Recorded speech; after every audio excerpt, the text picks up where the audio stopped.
আজকের ক্লাসে আমরা কুকিং নিয়ে কতগুলো বাংলা থেকে ইংলিশ ট্রান্সলেশন শিখব, যেগুলো তোমরা প্রত্যেক দিন কাজে লাগাতে পারবে।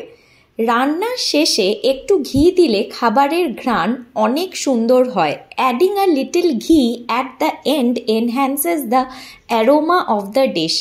ডালটা আগে সেদ্ধ করে নাও, পরে সময় কম লাগবে। Boil the lentils first, it will save time later. ডালকে ইংলিশে লেন্টিলস বলে, এটা মনে রাখবে। পেঁয়াজগুলো মিহি করে কেটে নাও। Chop the onions finely.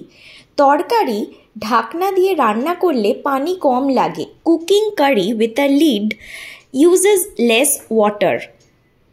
ভেজা হাত দিয়ে মশলার বোতল ধরো না, নষ্ট হয়ে যেতে পারে। Don't touch the spice jar with wet hands, it might spoil. তুমি কি জানো রান্নার সময় ভিনিগার দিলে মাংস তাড়াতাড়ি নরম হয়? Did you know that adding vinegar while cooking makes meat tender faster? তুমি কি রান্নার জন্য সব উপকরণ কিনে এনেছো? Have you bought all the ingredients for cooking? বেশি তাপ দিলে খাবার পুড়ে যেতে পারে, তাই সাবধান হও। High heat can burn the food, so be cautious. সাবধান মানে কশিয়াস। তরকারিতে লবণ কম পড়লে ঠিক করা সম্ভব, বেশি হলে সমস্যা। If salt is less in a dish you can fix it later, but too much is a problem.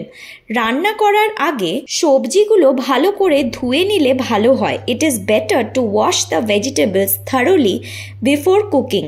আজকের ক্লাসটা কেমন লাগলো অবশ্যই কমেন্টে জানিও। দেখা হচ্ছে পার্ট 2-তে।